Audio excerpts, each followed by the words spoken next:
Hello दोस्तों, सभी दोस्तों को मेरा नमस्कार।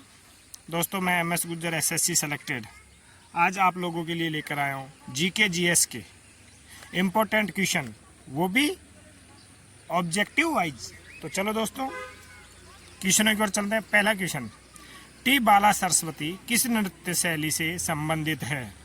दोस्तों, ऑप्शन ए है Mohiniyattam, option B Bharatanatyam, option C Kuchipudi, option D Manipuri. Comment कीजिए दोस्तों, इसका सही आंसर क्या होगा। उसके बाद मैं इसका सही आंसर बताऊंगा। फटाफट कमेंट करें कि टी बाला सरस्वती किस नृत्य शैली से संबंधित है। फटाफट करें, कमेंट करें फटाफट कि इसका सही आंसर क्या होगा। इसका सही आंसर होगा दोस्तों, मैं बता रहा हूँ, आपने कमेंट कर दिए तो अब मैं बताता हूँ। इसका सही आंसर होगा भरतनाट्यम। टी बाला सरस्वती भरतनाट्यम नृत्य शैली से संबंधित है। चलो दोस्तों, टी बाला सरस्वती के बारे में देख लेते हैं। हाँ, ये देखो जो आपके सामने तस्वीर है वो टी बाला सरस्वती की है, जिनका पूरा नाम था तंजौर बाला सरस्वती। थोड़ा सा इनका डिटेल्स देख लेते हैं। देखो दोस्तों, तंजौर बाला सरस्वती का जो जीवन काल था 1918 से 1984 तक रहा। एक भारतीय नर्तंगना थी। ये भरतनाट्य की प्रसिद्ध नर्तकी थी। इन्हें भरतनाट्य को दुनिया में लोकप्रिय बनाने का श्रेय दिया जाता है। और इनको कौन कौन से सम्मान मिले दोस्तों, इसकी भी बात कर लें। बाला सरस्वती को मिले सम्मान कौन कौन से हैं। साल 1957 में इन्हें पद्म भूषण से सम्मानित किया गया। साल 1977 में इन्हें पद्म विभूषण से सम्मानित किया गया। नेक्स्ट की बात करें हम, साल 1981 में इन्हें भारतीय फाइन आर्ट सोसाइटी चेन्नई से संगीत कला शिखमणि पुरस्कार से सम्मानित किया गया। और साल 1976 में इन्हें संगीत नाटक अकादमी की फेलोशिप से सम्मानित किया गया। चलो, ये तो हो गया टी बाला सरस्वती के बारे में। नेक्स्ट क्वेश्चन दोस्तों आपके सामने, पढ़ लीजिए। भारत में परिवार नियोजन कार्यक्रम कौन सी पंचवर्षीय योजना के कार्यकाल में किया गया? इसका ऑप्शन चारों आपके सामने, इसका फटाफट आंसर दीजिए कि तीसरी पंचवर्षीय योजना, चौथी पंचवर्षीय योजना, छठी पंचवर्षीय योजना या पांचवी पंचवर्षीय योजना। परिवार नियोजन कार्यक्रम कौन सी पंचवर्षीय योजना के दौरान किया गया? फटाफट इसका आंसर कमेंट बॉक्स में कीजिए कि क्या ऑप्शन होगा। कर दीजिए, फटाफट कमेंट कर दीजिए दोस्तों। ऐसे कमेंट कर करके आप यदि पढ़ोगे एक एक चीज़ को तो आपको ज़्यादा अच्छे से याद होगा। और हाँ, जीके कभी याद करने से याद नहीं होती है, पॉइंट टू पॉइंट, कड़ी से कड़ी मिलाकर उसको पढ़ोगे तो आपको अच्छे से याद होगी और आपके जो डाउट है वो दूर होंगे। तो क्या कमेंट किया दोस्तों, फटाफट बताइए। हाँ, अब बताता हूँ इसका आंसर। इसका आंसर होगा, ये सामने है, पांचवी पंचवर्षीय योजना। दोस्तों, इसके बारे में थोड़ा सा मैं आपको बताता हूँ। जो परिवार नियोजन कार्यक्रम क्या था कि इंदिरा गांधी के टाइम 1974-75 में पुरुष नसबंदी का कार्यक्रम चलाया गया था। तो 1974-75 में, तो उस टाइम कौन सी पंचवर्षीय योजना थी? पांचवी पंचवर्षीय, इसलिए इसका आंसर होगा पांचवी पंचवर्षीय योजना। चलो, तो हल्का सा हम पंचवर्षीय योजना के बारे में देख लेते हैं।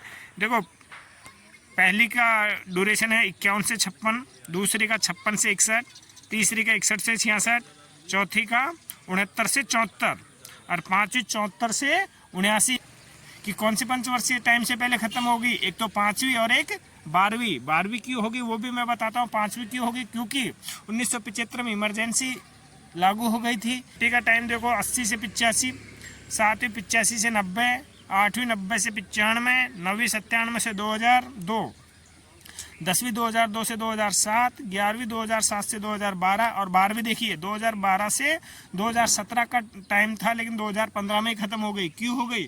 क्योंकि 2015 में योजना आयोग को समाप्त करके नीति आयोग बना दिया गया और पंचवर्षीय योजनाएं समाप्त कर दी गई 12वीं। नेक्स्ट क्वेश्चन चलते हैं। चलिए दोस्तों, इसका आंसर दीजिए। 1857 की क्रांति के दौरान भारत का गवर्नर जनरल कौन था? दीजिए आंसर, दीजिए इसका फटाफट। ऑप्शन पढ़ लीजिए। ए डलहौजी, दूसरा लॉर्ड कैनिंग, तीसरा सर हेनरी हार्डिंग और डी लॉर्ड विलियम। फटाफट इसका बताइए क्या होगा इसका आंसर। ऑप्शन दीजिए, फटाफट कमेंट में लिखिए, कमेंट बॉक्स में फटाफट लिखिए क्या ऑप्शन होगा इसका, फिर लास्ट में मैं बताऊंगा इसका क्या ऑप्शन होगा। वेरी गुड, वेरी गुड, लिख दीजिए, शाबाश। 1857 की क्रांति के दौरान भारत का गवर्नर जनरल कौन था? लिख दीजिए, फिर मैं इसका आंसर बता दूंगा। हाँ, अब इसका आंसर है, देखिए, लॉर्ड कैनिन। भाई साहब, ये भी बंदा कमाल का है। देखो आप, ये है लॉर्ड कैनिन। शक्ल इसकी अच्छी है, सुंदर है, लेकिन इसके कारनामे एक से बढ़कर एक है। इन भाई साहब ने थोड़ा सा भी नहीं सोचा कि 1857 की क्रांति के दौरान यहाँ के लोग स्वतंत्रता की मांग कर रहे हैं तो इनको स्वतंत्र कर दें। लेकिन भाई साहब ने क्या किया कि विद्रोह को ही दबा दिया, कुचल दिया। तो चलिए इनके बारे में थोड़ा सा जान लेते हैं।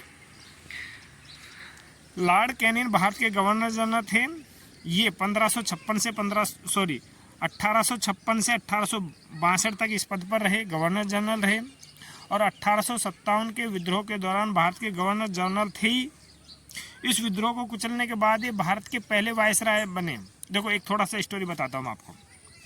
1857 के टाइम ये गवर्नर जनरल थे और भारत पर कंपनी का शासन था।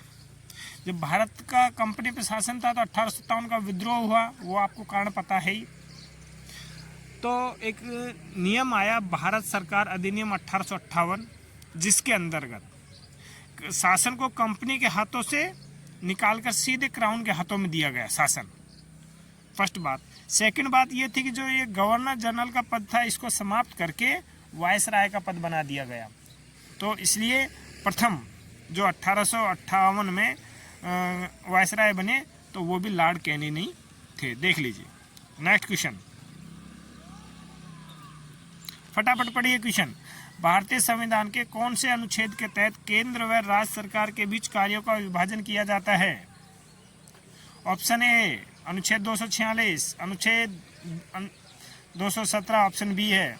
ऑप्शन सी अनुच्छेद 275, अनुच्छेद डी अनुच्छेद 170। बताइए कौन सा ऑप्शन है इसका सही आंसर।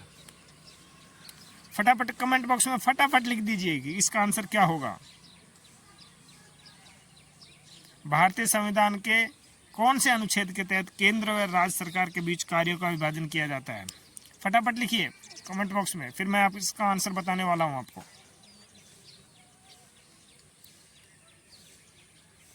शाबाश, फटाफट अपनी उंगली चलाइए और फटा से टाइप कर दीजिए ऑप्शन नंबर फलाना, इसका करेक्ट आंसर है, क्योंकि फिर मैं बताने वाला हूं इसका सही आंसर क्या है। Very good, very good, very good, बहुत बढ़िया, बहुत बढ़िया दोस्तों। तो मैं बता रहा हूँ इसका सही आंसर क्या होगा। इसका सही आंसर होगा अनुच्छेद 246 ऑप्शन ए। चलो अब 246 में क्या लिखा हुआ है दोस्तों, ये भी पढ़ लेते हैं। अनुच्छेद 246 के तहत संसद और राज्य विधानमंडल कानून बनाने के लिए 7वीं अनुसूची में बताई गई सूचियों का पालन करते हैं। 7वीं अनुसूची में कौन कौन सी हैं? कौन कौन सी हैं सूची? राज्य सूची, संघ सूची और समवर्ती सूची। संघ सूची में कौन बनाता है नियम?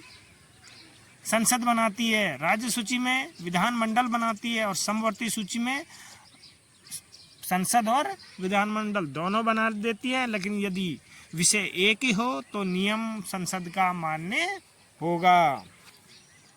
और हाँ दोस्तों, जो अनुसूची से संबंधित है कि कौन सी अनुसूची में है क्या है, तो मैंने एक अनुसूची का वीडियो बनाया है ट्रिक के साथ।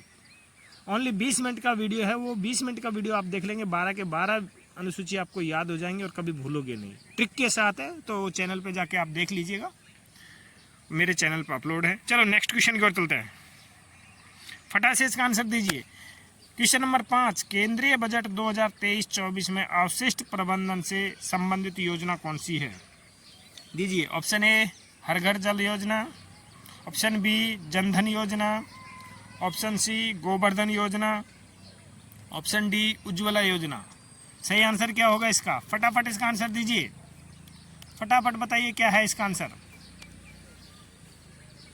यस, गुड, वेरी गुड, फटाफट फटाफट फटाफट फटाफट दीजिए दीजिए दीजिए दीजिए, फटाफट कमेंट कर दीजिए हाथों से। Very good. फिर मैं बताने वाला हूँ कि इसका सही आंसर क्या होगा। चलो, केंद्रीय बजट 2023-24 में अवशिष्ट प्रबंधन से संबंधित योजना कौन सी है? आपने दे दिया कमेंट, तो अब उत्तर में लाइए। इसका सही उत्तर होगा ऑप्शन सी, गोवर्धन योजना। गोवर्धन योजना, देखो इसमें क्या है। इस योजना में गोवर्धन योजना गांवों को साफ सुथरा रखने, ग्रामीण परिवारों की आय बढ़ाने और मवेशियों के कचरे से ऊर्जा और खाद बनाने का मकसद से शुरू की गई थी। इस योजना के तहत बायोगैस प्लांट लगाए जाते हैं। चलिए अब चलते हैं नेक्स्ट क्वेश्चन की ओर। क्वेश्चन नंबर 6 बहुत बढ़िया क्वेश्चन है, बहुत बढ़िया क्वेश्चन है। दिखाता नहीं ना किसी को दोस्तों आंसर। चलो, क्वेश्चन नंबर 6, मूल कर्तव्यों से संबंधित अनुच्छेद कौन सा है? एक भाई साहब कह रहे हैं दिख गया है। चलो दोस्तों, चलो क्वेश्चन नंबर 6, मूल कर्तव्यों से संबंधित अनुच्छेद कौन सा है? ऑप्शन ए अनुच्छेद 48,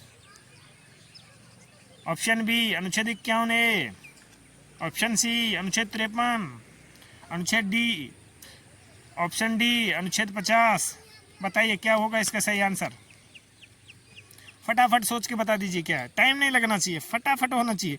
और दोस्तों आपको एक बात बता दूं, जो ये क्वेश्चन है इजी नहीं है, मॉडरेट टू हार्ड है। और यदि आपको लगता है कि सर और थोड़े लो लेवल के क्वेश्चन लाइए, इतना हार्ड मत कीजिए, तो कमेंट बॉक्स में लिख दीजिए, मैं थोड़ा सा लो लेवल करूँगा। मेरा ये मानना है कि यदि ये क्वेश्चन आपके हैं, इन क्वेश्चनों को आप कर रहे हो, तो आपका सिलेक्शन की दौड़ में आप 100% हो, आपका सिलेक्शन हो जाएगा। चलो क्या आया इसका आंसर?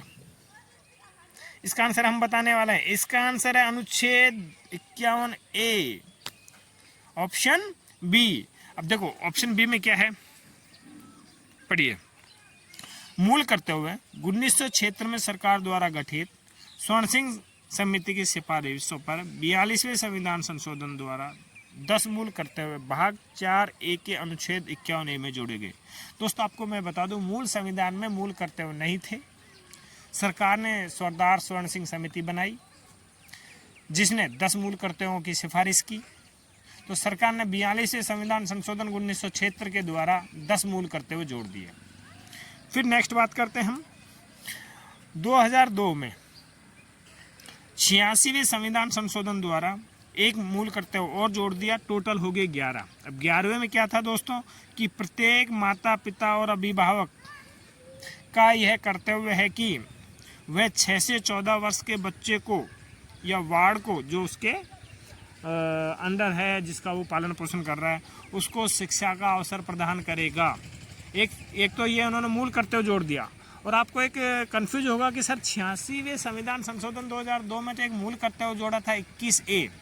दोस्तों यहाँ कर्तव्य जोड़ा था 51A में 11वां, और मूल कर्तव्य भी जोड़ा जो 6 से 14 वर्ष तक के बच्चों का एक मूल अधिकार है। वो क्या है? वो ये है कि 6 से 14 वर्ष के बच्चे को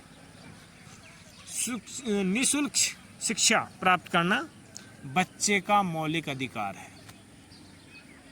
ठीक है दोस्तों, एक ही संविधान संशोधन के द्वारा 2 नियम जोड़े गए, एक मूल कर्तव्य जोड़ा गया और एक मूल अधिकार जोड़ा गया। मूल कर्तव्य जोड़ा 51A में और मूल कर्तव्य जोड़ा गया 51A में और मूल अधिकार जोड़ा गया 21A में। चलिए दोस्तों नेक्स्ट क्वेश्चन की ओर चलते हैं। नेक्स्ट क्वेश्चन, फटाफट इसका आंसर दीजिए। राणा सागर बांध कहाँ पर स्थित है? पंजाब में, राजस्थान में, मध्य प्रदेश में या गुजरात में? चारों में से कौन सा ऑप्शन आएगा सही? फटाफट इसका लिख दीजिए। ये कोई ज़्यादा टफ क्वेश्चन नहीं है, इसको फटाफट कमेंट बॉक्स में अब तक आ जाना चाहिए, अभी तक आ जाना चाहिए कि इसका सही आंसर क्या है। फिर मैं बताने वाला हूँ, फटाफट बताइए, टाइप कर दीजिए कि राणा सागर बांध कहाँ पर है। चलो हम बताते हैं दोस्तों, इसका सही आंसर है, आपने टाइपिंग कर दिया होगा, अब मैं बता रहा हूँ। इसका सही आंसर होगा ऑप्शन बी, राजस्थान। चलो इसके बारे में भी थोड़ा सा पढ़ लेते हैं। ये देखो, ये जो सामने दिख रहा है वो आपको राणा सागर बांध है। सॉरी, राणा सागर बांध राजस्थान के चित्तौड़गढ़ जिले में स्थित है, जो चंबल नदी पर बना हुआ है और जगह का नाम है रावत भाटा। ठीक है दोस्तों, चलो नेक्स्ट क्वेश्चन। बहुत बढ़िया क्वेश्चन, बहुत बढ़िया क्वेश्चन आया है। 8वां क्वेश्चन है, 1857 के विद्रोह के समय दिल्ली का नेतृत्व किसने किया? बताइए दोस्तों, किसने किया? Option A Nana Sahib, option B Bahadur Shah Zafar second, option C Tatya Tope, option D Begum Hazrat Mahal. बताइए क्या है इसका सही आंसर, कमेंट कर दीजिए फटाफट। शाबाश, very good very good very good, शाबाश मेरे शेरों। चलो हम बताते हैं इसका उत्तर। इसका सही उत्तर होगा ऑप्शन बी बहादुर शाह जफर। अब देखिए बहादुर शाह जफर के बारे में, ये हैं बहादुर शाह जफर, अंतिम मुगल सम्राट। देख लिए दोस्तों, अब इसके बारे में भी पढ़ लेते हैं। इसके बारे में देखो, बहादुर शाह जफर 1775 से 1862 तक का इसका जीवन काल रहा। भारत में मुगल साम्राज्य के आखिरी शहंशाह मतलब राजा और उर्दू के जाने माने शायर थे। आगे बात करें, इन्होंने 1857 का प्रथम भारतीय स्वतंत्रता संग्राम में भारतीय सिपाहियों का नेतृत्व किया। कहाँ पे किया था? दिल्ली में। युद्ध में हार के बाद अंग्रेजों ने इन्हें बर्मा, जो प्रेजेंट में म्यांमार है, भेज दिया, जहां इनकी मृत्यु हो गई। देख लीजिए, ये है बहादुर शाह जी जफर। नेक्स्ट क्वेश्चन, चलो, इलेक्ट्रॉन की खोज किसने की? Option A James Chadwick, option B Dalton, option C Newton, option D J Thomson. भाई साहब ये खोज करने वाला था, उसके बारे में तो बात करेंगे ही कौन था, लेकिन सोचो यदि इलेक्ट्रॉन की खोज नहीं हुई होती तो क्या होता? इलेक्ट्रॉन से ही तो करंट पैदा हुआ है, करंट से ही तो बिजली वगैरह सब कुछ जो चलता है, तो सोचो क्या होता। कौन थे वो महानुभाव जिन्होंने इलेक्ट्रॉन की खोज की? फटाफट कमेंट बॉक्स में लिख दीजिए, फटाफट फटाफट जल्दी से लिख दीजिए, ज़्यादा टाइम नहीं लगना चाहिए। रेडी? बताएं आपको आंसर। चलो दोस्तों, बताएं आपको आंसर क्या होगा। इसका आंसर होगा, सही आंसर बता दें या टाइप कर रहे हो? हाँ टाइप कर रहे हो, चलो हम बता दें। इसका सही आंसर होगा ऑप्शन डी जे थॉमसन। और ये देखो जी जे थॉमसन साहब, ये हैं जे थॉमसन साहब। और आपको जो पीछे ये दिख रहा है ना, ये वीणा जैसा, ये वीणा नहीं है, ये कैथोड किरणों के द्वारा जो इलेक्ट्रॉन की खोज हुई थी ना, वो ये देखो तो सामने कैथोड किरणें जा रही है ना, ये है कैथोड किरणें, इन्हीं को तो बोला था इलेक्ट्रॉन। पता चल गया? जे थॉमसन जी को देख लिया आपने, ये भाई साहब है। इन भाई साहबों ने इलेक्ट्रॉन की खोज की, इलेक्ट्रॉन से बिजली पैदा कर दी, और आज पूरा देश में देखो बिजली का क्या योगदान है। यदि बिजली नहीं होते तो क्या होता? तो सबसे पहले इन भाई साहब को नमस्कार करो। नमस्कार भाई साहब, आपकी वजह से बिजली आ गई इस दुनिया में। चलो इनके बारे में थोड़ा सा पढ़ लेते हैं। चलो नहीं पढ़ते हैं, कोई बात नहीं। नेक्स्ट क्वेश्चन, चलो क्वेश्चन नंबर 10। अरावली पर्वतमाला की सबसे ऊंची चोटी कौन सी है? बताइए। अचलगढ़, जरगा, ऑप्शन सी शेर, ऑप्शन डी गुरु शिखर। फटाफट बताइए, अरावली पर्वतमाला की सबसे ऊंची चोटी कौन सी है? फटाफट बता दीजिए क्या होगा इसका सही आंसर। हाँ आ रहा है, सही आ रहा है, सही आ रहा है। मतलब ये क्वेश्चन है, कमेंट नहीं आ रहा तो मैं समझ रहा हूँ कि क्वेश्चन आपको हार्ड लग रहे हैं, आपको आंसर नहीं आता, इसका मतलब कमेंट कम आ रहे हैं। तो क्या भाई लेवल लो किया जाए क्या? लेवल को थोड़ा सा डाउन किया जाए क्या प्रश्नों का? फटाफट दीजिए इसका आंसर। लिख दिया तो मैं बता देता हूँ, इसका उत्तर होगा, सही उत्तर बिना देरी किए option number D Guru Shikhar. ये देखिए सही आंसर। और ये देखिए, ये जो चित्र में दिख रहा है ये गुरु शिखर है। अब इसके बारे में भी थोड़ा सा पढ़ लेते हैं। देखो, अरावली पर्वत की सबसे ऊंची चोटी गुरु शिखर है। यह राजस्थान के सिरोही जिलों के माउंट आबू में है। गुरु शिखर की ऊंचाई 1722 मीटर या हम कहें 5,650 फीट है। यह राजस्थान की सबसे ऊंची चोटी है। तो इसके दो ऑप्शन देखो, 3 क्वेश्चन बन रहे हैं इसमें। अरावली की सबसे ऊंची चोटी गुरु शिखर है, राजस्थान की सबसे ऊंची चोटी वो भी गुरु शिखर है, और माउंट आबू किस पहाड़ी पर बसा हुआ है, कौन सी चोटी पर बसा हुआ है, तो गुरु शिखर पर बसा हुआ है अरावली पर्वत की। कितनी ऊंचाई है इसकी, 1722 मीटर। चलो और चोटियों के बारे में थोड़ा सा पढ़ लेते हैं। देखो ये क्वेश्चन बहुत आया था अनाईमुड़ी, ये आरपीएफ कांस्टेबल में भी आया और एसएससी जीडी में भी आया था ये क्वेश्चन। तो इसके बारे में पढ़ेंगे। अनाईमुड़ी है दोस्तों 2695 मीटर ये हाइट है इसकी, और पश्चिमी घाट की सबसे ऊंची चोटी है, जो कहाँ पर स्थित है, केरल में। तो अनाईमुड़ी कहाँ पर स्थित है दोस्तों, ये वाला ऑप्शन आया था कि ये केरल में स्थित है और पश्चिमी घाट की सबसे ऊंची चोटी है। नेक्स्ट क्वेश्चन की बात कर, नेक्स्ट चोटी की बात करें दोस्तों, डोडा बेड़ा कहाँ है, 2637 मीटर के कहाँ पर है, ये नीलगिरी की पहाड़ियों की सबसे ऊंची चोटी है, जो कहाँ पर है, तमिलनाडु में। अब एक क्वेश्चन और बन गया कि नीलगिरी की पहाड़ी निम्न में से किस राज्य में है, और ऑप्शन में आ जाएगा तमिलनाडु, तो ठोक दीजिए तमिलनाडु। यहाँ मत कर दीजिए कि राजस्थान में नीलगिरी की पहाड़ी है, नीलगिरी की पहाड़ी कहाँ है, तमिलनाडु में। और नेक्स्ट पहाड़ी की बात, चोटी की बात करें दोस्तों, जिंदगढ़ा कहाँ पर है, 1690 मीटर। दोस्तों पूर्वी घाट की सबसे ऊंची चोटी है, कहाँ की, पूर्वी घाट की, और कहाँ पर है ये, आंध्र प्रदेश में। तो देखिए एक क्वेश्चन से कितना बन रहा है, मैं आज आपको 20 क्वेश्चन कराऊंगा, 20 से एक तो आपको डाउट क्लियर हो जाएगा, क्योंकि एक हर क्वेश्चन की मैं व्याख्या करूंगा, उस पर आप ध्यान दीजिए। और हर क्वेश्चन से 8 से 10 क्वेश्चन बनेंगे उसको यदि पढ़ लोगे तो मैं कुछ नहीं जानता, 20 क्वेश्चन से यदि 7 क्वेश्चन भी बन रहे हैं तो 150 प्लस क्वेश्चन आपके बन जाएंगे। चलो नेक्स्ट क्वेश्चन, इसको बताइए दोस्तों, इसका आंसर आप बताइए, फटाफट बताइए। उत्तर भारत कह दे या उत्तर प्रदेश कह दे दोस्तों, ठीक है, दोनों ही ऑप्शन में आ सकता है।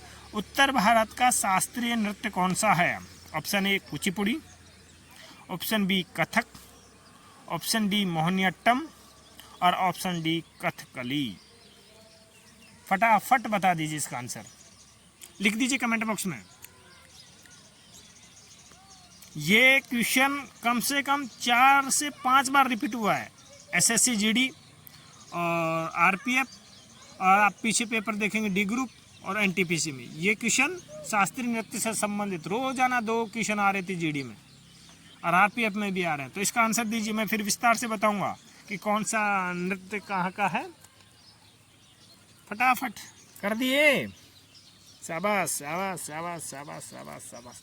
फिर मैं बताने वाला हूँ, फटाफट कीजिए। अरे जो कमेंट नहीं कर रहे उनको आंसर नहीं आ रहा है क्या, मैं तो यही मानूंगा, कमेंट नहीं कर रहे हो इसका मतलब आपको आंसर नहीं आ रहा है। अरे कर दीजिए कमेंट भाई। ठीक है, इसका आंसर होगा ऑप्शन नंबर बी, कथक। ये देखिए भाई साहब, अब देखो इसका विस्तार थोड़ा सा विश्लेषण करते हैं। कथक जो शास्त्रीय नृत्य है वो दोस्तों उत्तर प्रदेश का है, जिसमें राजस्थान के भी जो पूर्वी भाग है उसमें किया जाता है।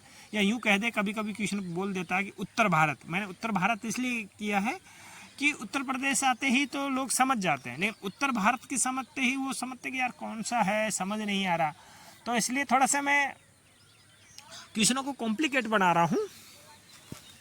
और कथक नृत्य में देखो दोस्तों, ये बिरजू महाराज जी है, जिसके भर भर के क्वेश्चन आते हैं बिरजू महाराज जी के। ये कथक नर्तक हैं बिरजू महाराज जी, इनके बारे में, बिरजू महाराज जी के बारे में बात करते हैं। बिरजू महाराज हैं वो एक प्रसिद्ध भारतीय कथक नर्तक, संगीतकार और गायक थे। ठीक है दोस्तों, 2022 में ये निधन हो गया इनका, तो वो भी हम बताएंगे। चलो, पद्म विभूषण जो भारत का दूसरा सर्वोच्च नागरिक सम्मान है, ये इनको 1986 में मिला था। और अन्य कौन कौन से पुरस्कार मिले ये भी देखो। इन्होंने संगीत नाटक अकादमी पुरस्कार 1964 में लिया, मतलब प्राप्त किया, इनको मिला। कालिदास सम्मान इनको कब मिला, 1986-87 में, जिस टाइम मतलब पद्म विभूषण मिला उसी टाइम कालिदास सम्मान मिला। और आगे सर्वश्रेष्ठ कोरियोग्राफी के लिए राष्ट्रीय फिल्म पुरस्कार 2012 में मिला। सर्वश्रेष्ठ कोरियोग्राफी के लिए फिल्म अफेयर पुरस्कार 2016 में प्राप्त हुआ।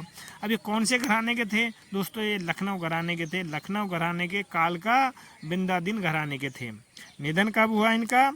2022 में इनका निधन हो गया और हमने एक महान हस्ती को 2022 में खो दिया।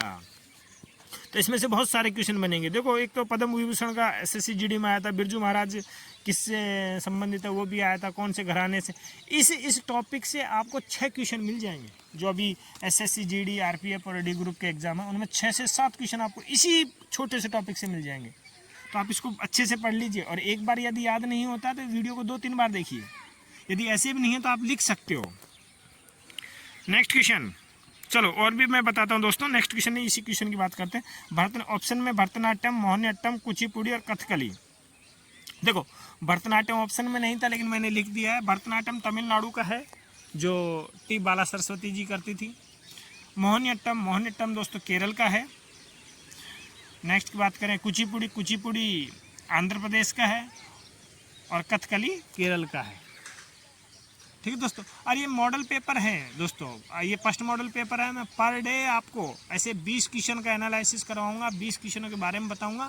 तो यदि आपने मेरे चैनल को सब्सक्राइब नहीं किया तो दोस्तों चैनल को जरूर सब्सक्राइब कर ले, क्योंकि इस चैनल पर आपको वो जानकारी मिलेगी फोटोग्राफ के साथ, पिक्चर के साथ, जो आपके दिमाग में सीधी घुस जाएगी। एक बार वीडियो देख लोगे आप भूलोगे नहीं और एग्ज़ाम को क्रैक कर दोगे, मतलब एग्ज़ाम पास कर दोगे। और रोजाना आपको एक मॉडल पेपर मिलेगा ऐसे 20 क्वेश्चनों का, जिसमें 150 प्लस आपको क्वेश्चन निकलेंगे। चलो नेक्स्ट क्वेश्चन की ओर चलते हैं दोस्तों। ये देखो, भारतीय संविधान में विभिन्न पदाधिकारियों के शपथ का संबंध किस अनुसूची से संबंधित है? बताइए, फटाफट कमेंट कीजिए। अनुसूची 4, ऑप्शन बी अनुसूची 3, ऑप्शन सी अनुसूची 2, ऑप्शन डी अनुसूची 5। फटाफट बता दीजिए शपथ में किसका संबंध है?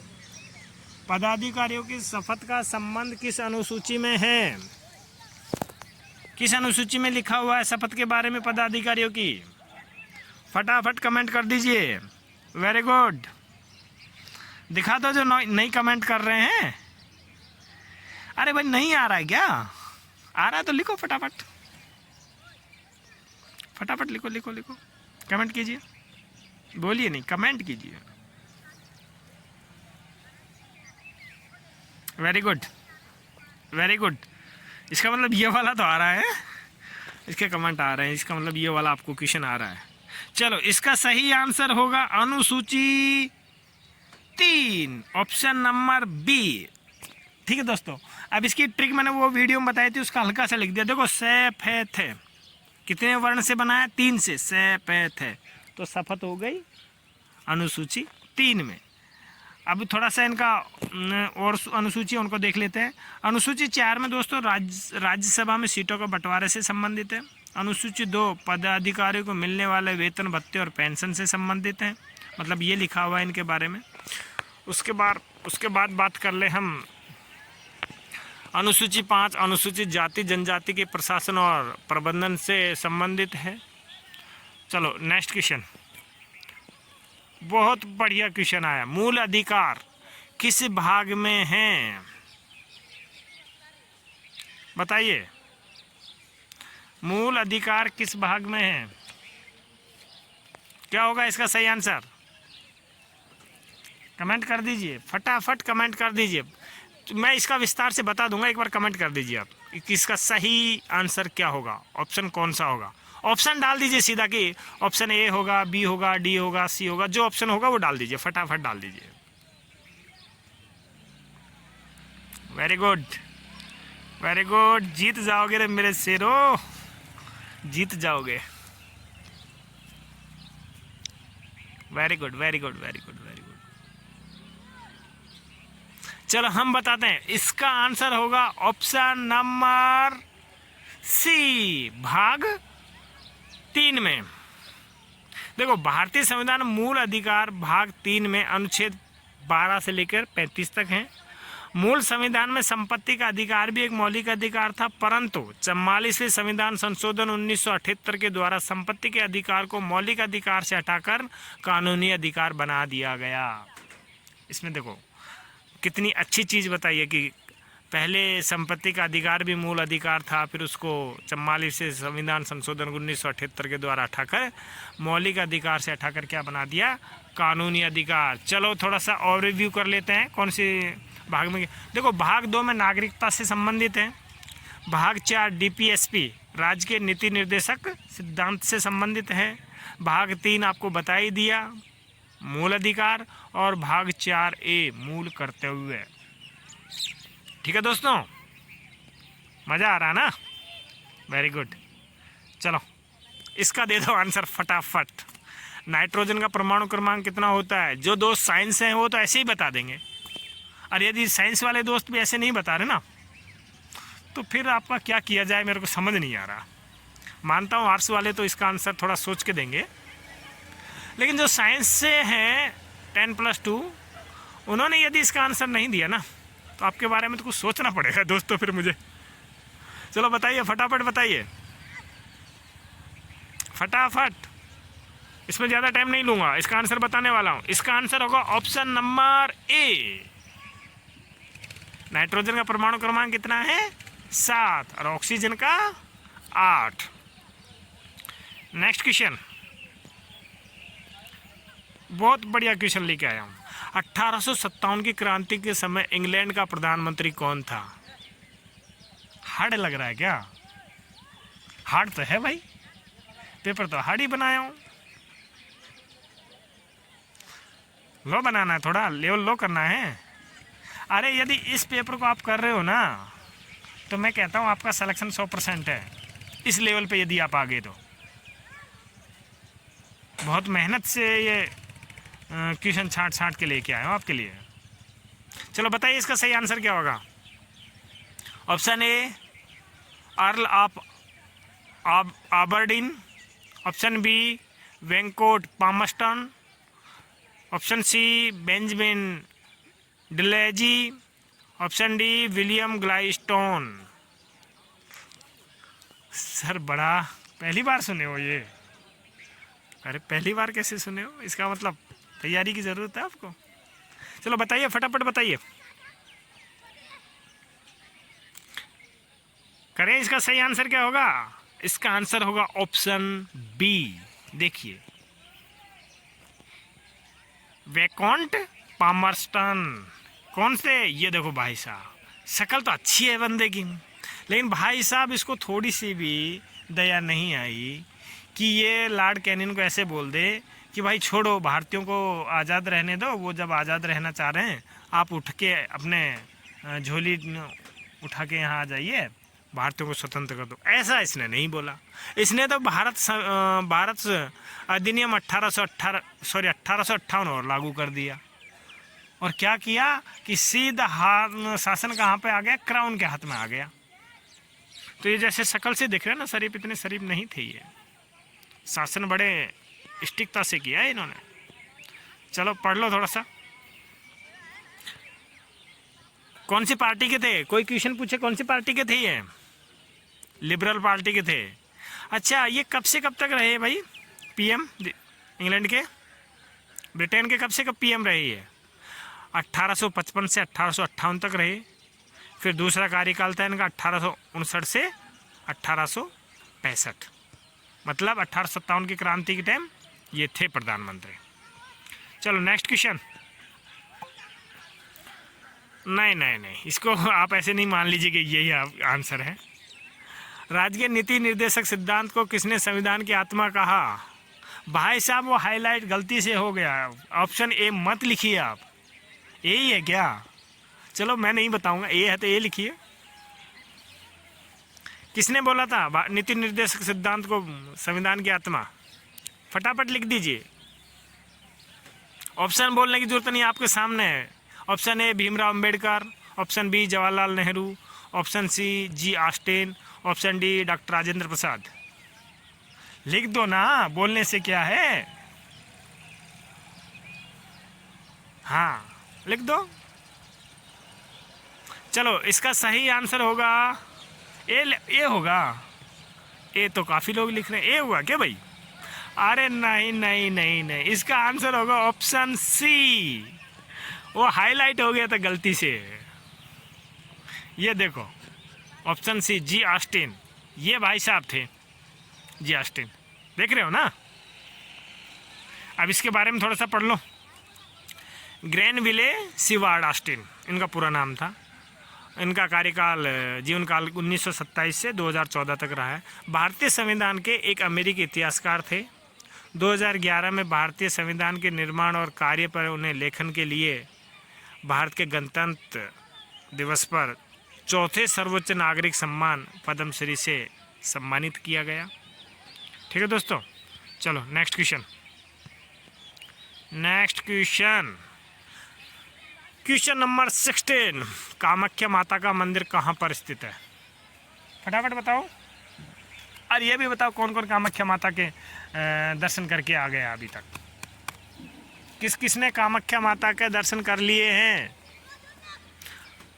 इसके ऑप्शन हैं, option A Puri Orissa, option B Jammu and Kashmir में, option C Guwahati Assam, option D कालका हिमाचल प्रदेश। बताइए फटाफट। इसका तो सही बता रहे हो, मतलब जाके आ लिए क्या, दर्शन कर लिए थे? अच्छा, लंबी भीड़ लगती है। हाँ हाँ हाँ, बताइए। चलो चलो बताइए, टाइम बर्बाद मत कीजिए, फटाफट लिख दीजिए, कमेंट कर दीजिए। कमेंट करने में इतना टाइम नहीं लगना चाहिए, मुँह से बहुत बोलते हो, कमेंट नहीं करते हो, हैं? कमेंट कीजिए। इसका सही आंसर होगा option number 1, 2, 3, option number C Guwahati Assam. ये देखिए भाई साहब, कामाख्या माता का मंदिर है ये, देख रहे हो ना, बहुत बड़ा मंदिर है। अब इसके बारे में थोड़ा सा पढ़ भी लेते हैं। कामाख्या मंदिर असम की राजधानी दिसपुर के पास गुवाहाटी के कामाख्या में नीलांचल पर्वत पर स्थित है। यह मंदिर शक्ति की देवी सती का मंदिर है। यहाँ पर देवी की योनि की पूजा होती है। नेक्स्ट क्वेश्चन पढ़िए।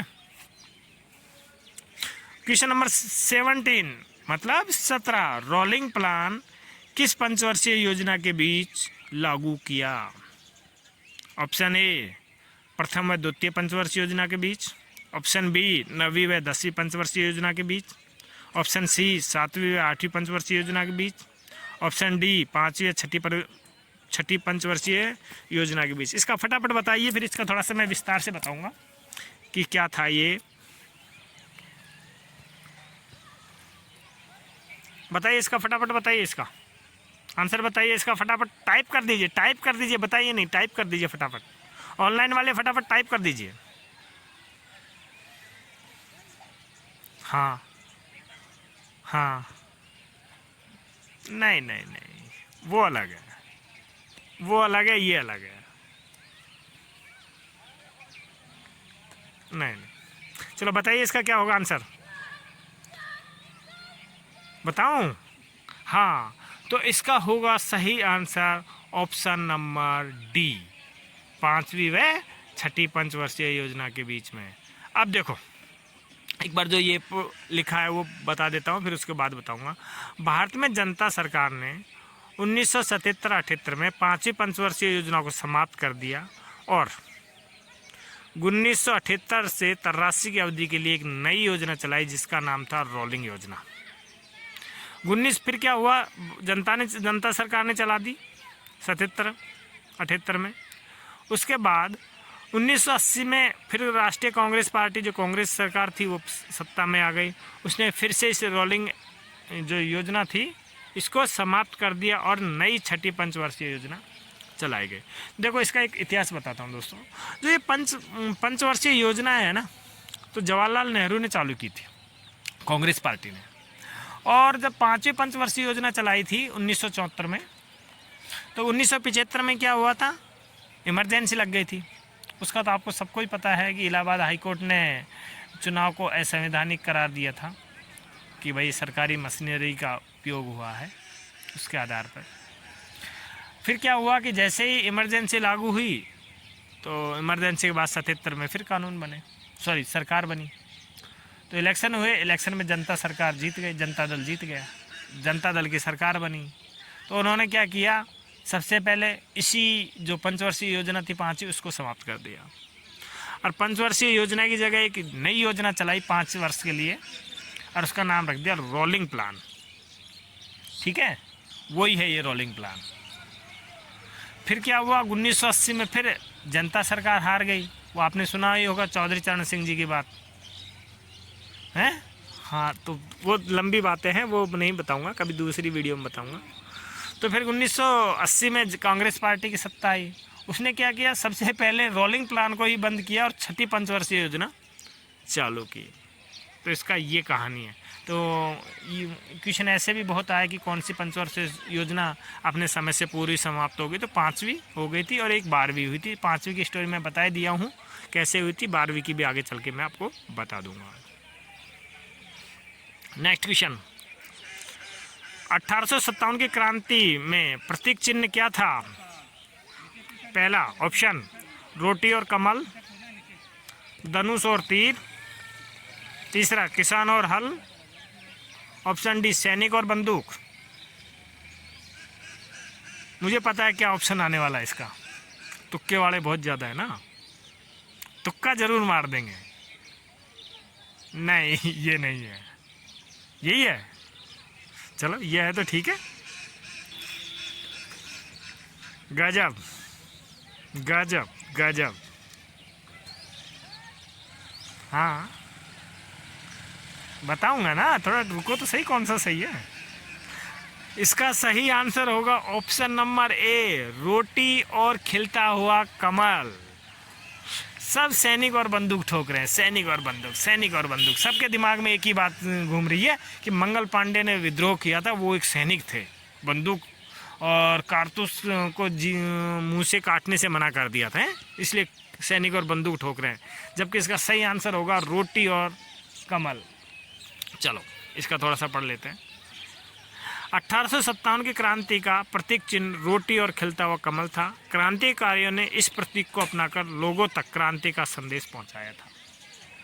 ठीक है दोस्तों, इसका सही आंसर रोटी और कमल होगा, सैनिक और बंदूक नहीं होगा। नेक्स्ट, ये तो आप झटके में कर दोगे, याद होगा तो, याद नहीं होगा तो नहीं कर पाओगे। 1900 है वर्ष 2024 में भारत की जीडीपी वृद्धि दर कितनी थी? फटाफट कीजिए, इसका ज़्यादा टाइम नहीं लेंगे, कर दीजिए। 1 2 कर दूँ 3 और 3। इसका सही आंसर होगा ऑप्शन नंबर सी, 8.2%। थोड़ा पढ़ लीजिए इसको। 2024 में भारत की जीडीपी वृद्धि दर 8.2 रही, 8.2% रही, जो कि पिछले वर्ष 2023 से 7% थी। पिछले वर्ष कितनी थी? 7%। इस बार कितनी रही 2024 में? 8.2%। और अब कौन सी चल रही है? 2025।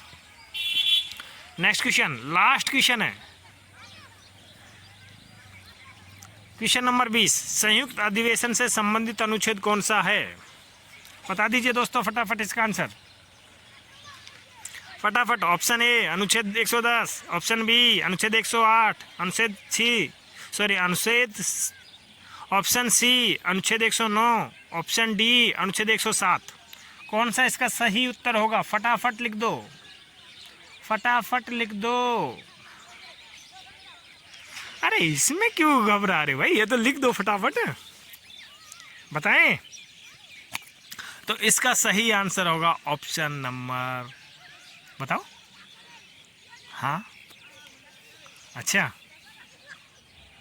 इसका सही आंसर होगा ऑप्शन नंबर बी, अनुच्छेद 108। देखो पढ़ो, 108 आ गया ग्रीन। चलो, अनुच्छेद 108, भारतीय संविधान का अनुच्छेद 108 संसद के दोनों सदनों की संयुक्त बैठक का प्रावधान करता है, जिसे राष्ट्रपति बुलाते हैं और लोकसभा अध्यक्ष इसकी अध्यक्षता करता है। अनुच्छेद 110 बता रहे थे ना, वो धन विधेयक से संबंधित है। देखो 110 का भी मैं बता देता हूँ। अनुच्छेद 110 धन विधेयक से संबंधित अनुच्छेद है। धन विधेयक लोकसभा में पेश किया जाता है, राज्यसभा में नहीं किया जाता है। और कोई विधेयक धन विधेयक है या नहीं है, इसका निर्धारण लोकसभा का अध्यक्ष करता है। दोस्तों आज की वीडियो में इतना ही। आपको कैसा लगा मेरा पढ़ाने का तरीका, और ये कमेंट बॉक्स में ज़रूर लिखिए। और कमेंट में एक प्यारा सा कमेंट भी करें, वीडियो को लाइक करें, दोस्तों में शेयर करें। और हाँ, एक बात ज़रूर बताएं मुझे कि जो लेवल रखना है आपका, रोज़ाना आएगा ये मॉडल पेपर, क्या इसी प्रकार का लेवल रखना है या लेवल को थोड़ा डाउन करना है। और हाँ दोस्तों, यदि चैनल को अभी तक सब्सक्राइब नहीं किया तो सब्सक्राइब ज़रूर कर दीजिए, दोस्तों को भेजिए, दोस्तों से कीजिए कि ये बहुत अच्छा चैनल है, इसको सब्सक्राइब करो, रोज़ाना इस पर देखो, आपका सिलेक्शन पक्का होगा। मैं आपसे गारंटी कहता हूँ, जीके जीएस तो आपकी मैं इतनी मजबूत करवा दूंगा ना कि आप आंख बंद करके ऐसे मारोगे जीके जीएस को। आज की वीडियो में इतना ही। सभी दोस्तों को मेरा नमस्कार, बेस्ट ऑफ लक।